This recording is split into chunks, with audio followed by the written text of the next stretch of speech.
I'm leaving you, and I've already sold the house to move in with my new girl. Good luck finding a place." Alan chuckled through the phone before hanging up. I sat there in the conference room of Gravenhall Group, looking at my client across the mahogany table, and felt something cold settle in my chest. Not heartbreak, relief. My name is Natalie Pierce.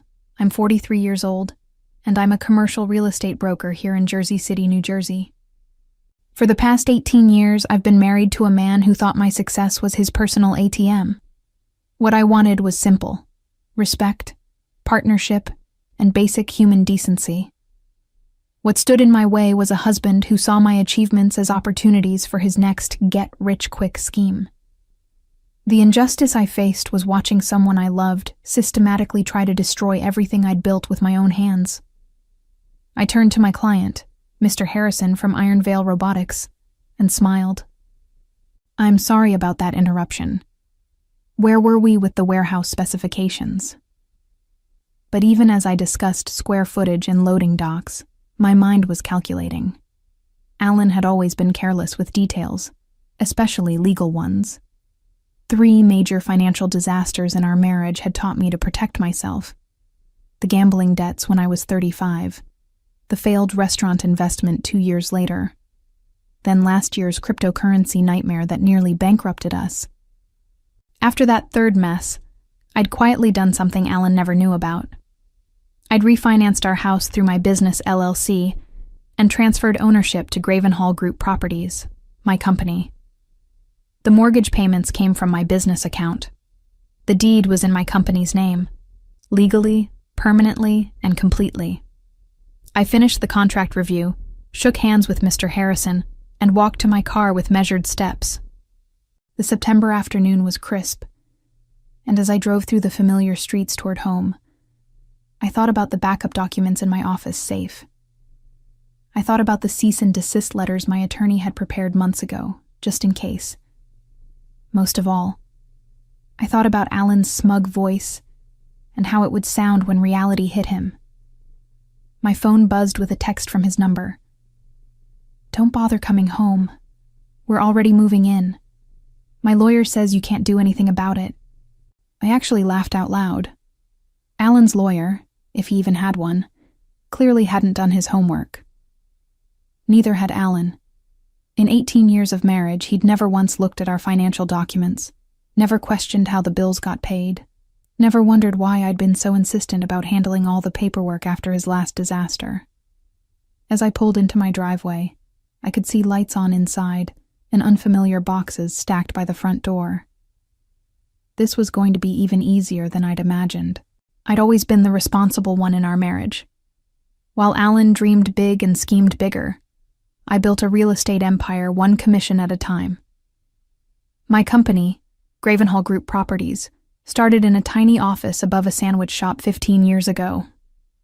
Now we handled commercial properties throughout northern New Jersey, and my personal portfolio was worth more than Alan had ever bothered to calculate.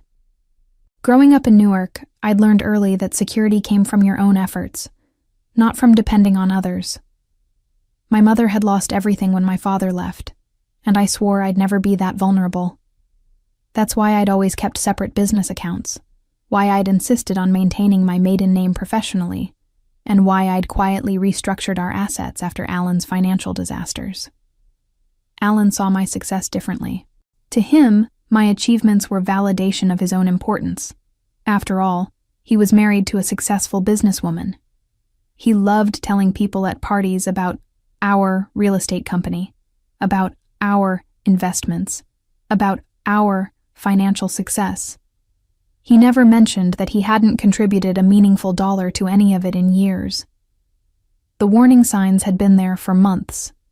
Late nights when he claimed to be working on his latest business venture. Phone calls he took in the garage. New clothes I'd never seen him buy. But the real tell was how he'd started questioning our financial arrangements, asking about property values and mortgage details with a casual air that wasn't casual at all. 2 weeks ago, I'd caught him photographing documents in my home office. When I confronted him, he'd laughed it off, claiming he was just trying to understand our finances better. I'd pretended to believe him while quietly moving all important paperwork to my business office and setting up additional security measures. Now, sitting in my car looking at my own house, I understood what he'd been planning. In his mind, he'd found the perfect exit strategy: sell the house, pocket the proceeds, and disappear with his new girlfriend before I could stop him. It was actually clever, in a completely illegal and morally bankrupt way. I pulled out my phone and called my attorney, Vincent Rodriguez. "Vincent, it's Natalie. Remember those contingency documents we prepared? I need them tonight." "The cease and desist papers? What happened?" "Alan tried to sell my house to fund his escape plan. Can you meet me at the office in an hour?" "Already sold? Natalie, that's fraud." "Yes, I know. 1 hour, Vincent. Bring everything." I hung up and sat for a moment, watching shadows move behind my living room curtains. Alan was in there celebrating his cleverness with whatever woman had helped him plan this betrayal. They had no idea what was coming. The pieces fell together like a brutal puzzle as I recalled the past few months. Alan's secretive behavior hadn't just been about an affair. It had been about orchestrating my complete financial ruin. He'd been methodically gathering information, photographing documents, and clearly consulting with someone who'd convinced him he could steal my life's work. The moment that changed everything had happened 3 weeks ago during dinner. Alan had casually mentioned that property values in our neighborhood were probably at their peak, and wondered aloud if we should consider our options. I'd dismissed it as idle conversation, but now I realized he'd been testing the waters, seeing if I'd give him any information he could use. Then last week, I'd come home early from a client meeting to find him in my office, hunched over my computer. The screen went black the moment I walked in, and Alan had jumped up with that guilty smile I'd learned to recognize over the years. "Just checking email," he'd said. But my computer required a password he didn't know. Unless someone had helped him crack it. Unless someone with more technical skills had been coaching him through this entire scheme. The real shock had come this morning when I'd reviewed my business accounts and noticed some unusual activity. Someone had attempted to access our joint checking account multiple times over the past week. The attempts had failed because I'd changed all the passwords after catching Alan at my computer, but the pattern was clear. He'd been trying to drain our accounts before disappearing. Now, watching my house filled with boxes and celebrating thieves, I felt that familiar cold clarity that had gotten me through every crisis in my business. Alan wasn't just leaving me. He was trying to destroy me. The house sale wasn't about starting fresh with his new girlfriend. It was about making sure I had nothing left to restart with. But Alan had made one crucial mistake. He'd assumed I was the same trusting woman I'd been 18 years ago, someone who'd let him handle important decisions while I focused on building my career. He'd never bothered to learn how my business actually worked, never paid attention to the legal structures I'd created to protect myself after his previous failures. The house he'd just sold belonged to Gravenhall Group Properties, LLC. Not to Alan Pierce, not to Natalie Pierce, to my business entity, which he had no legal connection to whatsoever. The mortgage was in my company's name, the deed was recorded under my LLC, and every payment for the past 2 years had come from my business accounts. I'd essentially bought my own house back from myself after his cryptocurrency disaster, ensuring he could never again gamble away our shelter. It had been a precaution I'd hoped never to need. But as I sat in my driveway, listening to laughter and celebration drifting from my windows, I realized this precaution was about to become my weapon. Alan had tried to sell something that wasn't his to someone who was about to learn an expensive lesson about due diligence. Time to go inside and educate them both. I took a deep breath and walked up to my own front door, keys ready. The sound of voices inside grew clearer, Alan's familiar laugh mixing with a woman's higher-pitched giggling. They were discussing paint colors. "I think we should go with something warmer in the bedroom," the woman was saying. "This beige is so dated." "Whatever you want, Jessica," Alan replied. "It's our house now. We can do anything we want with it." I slid my key into the lock and stepped inside. The living room was chaos, boxes everywhere, my personal belongings shoved carelessly into corners, and 2 people who froze the moment they saw me. Alan recovered first. "Natalie, you're not supposed to be here. I told you." "You told me you sold the house," I interrupted, setting my purse down on the entrance table that was apparently now covered with someone else's mail. "I'm curious, who exactly did you sell it to?" The woman, Jessica, was younger than I'd expected. Maybe early 30s, with the kind of confidence that comes from believing you've won something important. She stepped forward with a smile that didn't reach her eyes. "I'm Jessica, Alan's fiancée. We understand this is awkward, but the house belongs to us now. I'm sure you can find somewhere else to stay tonight."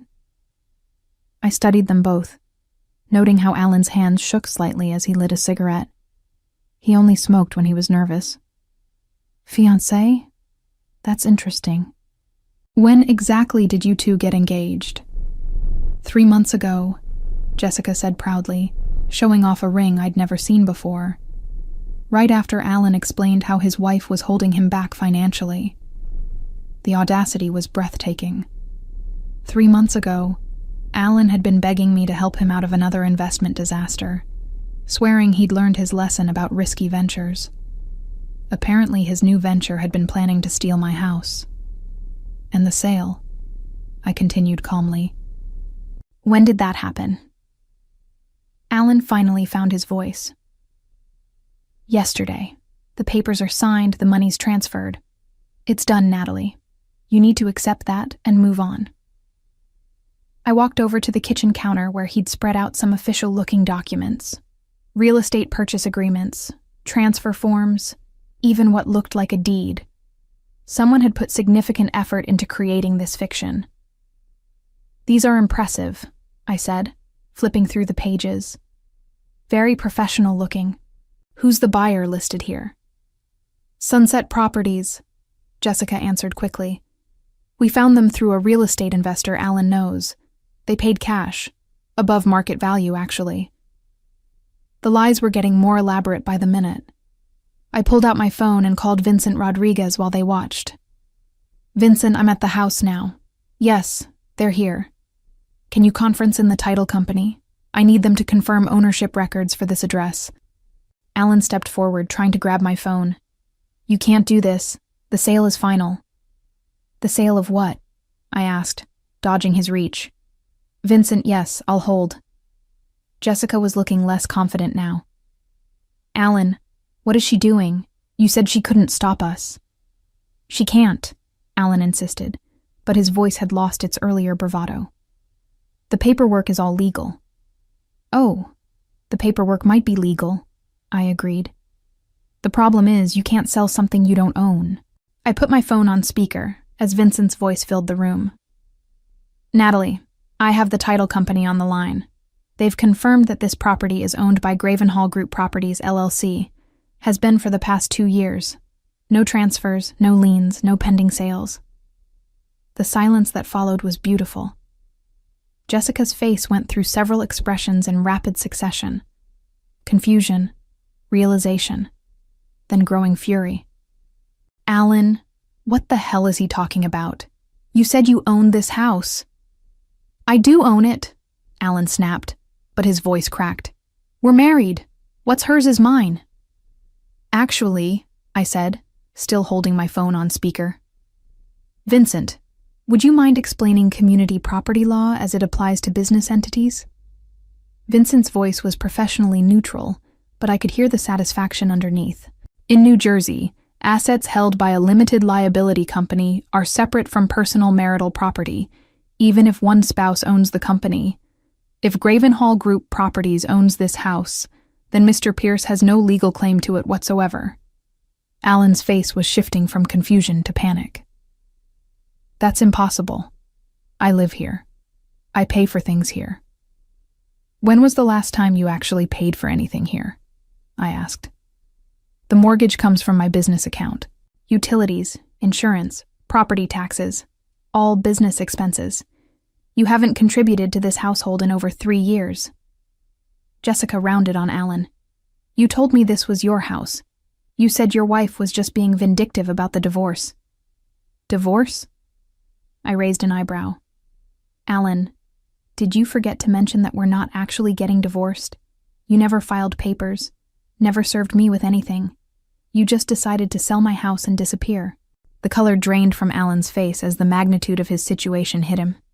He hadn't just attempted to commit adultery, he'd committed fraud. Real estate fraud. The kind that involved prison time. Vincent's voice cut through the tension. Natalie, I've also pulled the records on this supposed sale to Sunset Properties. There's no such entity registered in New Jersey. The tax identification number on these documents belongs to a landscaping company in Pennsylvania that's been defunct for 5 years. Jessica stared at the papers scattered across my counter. These are fake? All of this is fake? Fake documents? Fake company? Fake sale? I confirmed. The only real thing here is the crime Alan just committed by forging my signature on legal documents. Alan finally seemed to grasp the seriousness of his situation. Natalie, wait. We can work this out. I made a mistake. You made several mistakes, I corrected. You committed fraud. You forged my signature. You attempted to steal property worth over $500,000, and you did it all while lying to both me and her about your intentions. Jessica was backing toward the door. Her earlier confidence completely evaporated. I didn't know, she said quickly. He told me he owned this place. I thought it was all legal. Did you put any money into this supposed purchase? I asked. Her silence was answer enough. She'd invested in this fantasy, probably contributed to what she thought was a down payment or closing costs. Money that had likely gone straight into Alan's pocket. I looked at both of them, my soon-to-be ex-husband and his accomplice in grand theft. Here's what's going to happen. You're both going to leave my house immediately. You're going to take your boxes, your lies, and your fake engagement ring with you. Where are we supposed to go? Jessica demanded. That's not my problem anymore, I replied. But I suggest you figure it out quickly, because in about an hour, I'm filing a police report for fraud, forgery, and attempted theft. How long that gives you to disappear depends on how fast you can pack. Alan opened his mouth to argue, but Vincent's voice stopped him. Mr. Pierce, I strongly recommend you consult with a criminal defense attorney. Tonight. The true scope of their situation was finally sinking in, and the panic in Alan's eyes told me he was beginning to understand just how thoroughly he'd destroyed his own life. Alan's desperation kicked in as the reality of his situation crystallized. Natalie, please, don't do this. We've been married 18 years. I know I messed up, but we can fix this. Fix this? I couldn't help but laugh. Alan, you forged my signature to steal my house. You've been planning this for months. You got engaged to another woman while we were still married. Exactly which part of this do you think can be fixed? Jessica had gone silent, but I could see her mind working. She was calculating her own exposure, wondering if she could be charged as an accomplice. Smart woman. Too bad she'd gotten mixed up with someone as careless as Alan. The documents, Alan said suddenly, lunging toward the counter. If we destroy them, there's no proof. Vincent, I said into my phone, please tell them about the copies. We photographed everything when you called, Vincent's voice confirmed. Plus, the attempted sale was recorded with the county recorder's office this morning. There's a paper trail that can't be erased, Mr. Pierce. Alan slumped against the kitchen island, finally understanding that his scheme hadn't just failed. It had created evidence of his crimes. How did you know? How did you figure it out so fast? I didn't figure it out, Alan. I prevented it. 2 years ago, after your cryptocurrency disaster, I transferred this house to my business. I've been protecting myself from exactly this scenario since your third major financial screw-up. The truth hit him like a physical blow. You've been planning this. You've been waiting for me to... I've been protecting myself from your poor decisions, I corrected. I never imagined you'd actually try to steal from me. I thought even you had limits. Jessica finally spoke up, her voice small. The money I gave you for the down payment. Where is it? Alan's silence answered her question, and her face flushed with anger. You spent it, didn't you? It's gone. I can pay you back, Alan said quickly. Once the dust settles. With what money? Jessica demanded. You don't have a job. You don't own anything. You just committed a felony that's going to follow you for the rest of your life. I watched their partnership dissolve in real time. Jessica grabbed her purse and headed for the door. I'm done. I'm not going to prison because you lied to me about owning a house. Jessica, wait, Alan called after her. We can figure this out. But she was already gone, her footsteps echoing in the driveway as she presumably called someone to pick her up. Within minutes, I heard a car drive away. Alan turned back to me, desperation replacing his earlier arrogance. She's right. I don't have anything left. The money she gave me is gone. I spent it on the engagement ring and deposits for our new apartment. If you press charges, I'll go to prison. That's generally what happens when you commit felonies, I replied calmly. Natalie, I'm begging you, don't destroy my life over this. I looked at my husband of 18 years, this man who'd just tried to steal everything I'd worked for, and felt nothing but pity. Alan, you destroyed your own life. I'm just refusing to let you destroy mine in the process. Vincent's voice interrupted the moment. Natalie, the police are asking if you want to file charges tonight or wait until morning. I looked around my living room, at the boxes full of belongings that didn't belong here, at the man who'd betrayed me in the most fundamental way possible. Tonight, Vincent, I'll be at the station within the hour. Alan's face crumpled as he realized I wasn't going to save him from the consequences of his actions. For the first time in our marriage, he was going to face the full weight of his choices, and I was finally going to be free. I drove to the police station with a sense of calm I hadn't felt in years. Detective Morrison took my statement while Vincent provided the legal documentation proving my ownership of the house and the fraudulent nature of Alan's attempted sale. This is pretty straightforward fraud, Detective Morrison said, reviewing the fake documents. Forged signature, fictitious buyer, attempted theft of property over $500,000. That's a Class B felony. What kind of sentence does that carry? I asked. 5 to 10 years, depending on his record and whether he cooperates. I thought about Alan's previous financial disasters, none of which had been criminal, but all of which showed a pattern of poor judgment. He doesn't have a criminal record, but this isn't his first time making catastrophically bad decisions. Vincent handed over a folder thick with documentation. We've also got evidence of the conspiracy aspect, the fake company registration, the forged identification documents used to create the fraudulent buyer entity. His girlfriend was involved in at least some of the planning. Within 2 hours, I'd filed a comprehensive police report and initiated the process that would likely send my husband to prison. I felt no satisfaction in it, just relief that the threat to my financial security was being neutralized. As I drove home, I passed Alan's car parked at a 24-hour diner near the highway. Through the window, I could see him hunched over a cup of coffee, probably trying to figure out what to do next. His phone was pressed to his ear, likely calling lawyers, family members, anyone who might help him navigate the disaster he'd created. I didn't stop. That part of my life was over. Back at my house, I walked through the rooms, collecting the belongings Alan and Jessica had scattered around. Most of it was worthless: cheap jewelry, outdated electronics, clothes from discount stores. I bagged it all up and set it by the front door. Tomorrow, I'd have the locks changed. Tonight, I'd start planning my new life. The next few weeks passed in a blur of legal proceedings and paperwork. Alan had indeed hired a criminal defense attorney, but the evidence against him was overwhelming. Vincent kept me updated on the case's progress while I focused on rebuilding my life. The strangest part was how quickly I adapted to living alone. 18 years of marriage, and within a week of Alan's arrest, I felt more peaceful than I had in years. No more wondering where money was disappearing to. No more unexpected financial crises. No more walking on eggshells around someone whose next scheme might destroy everything I'd built. My business thrived without the distraction of Alan's chaos.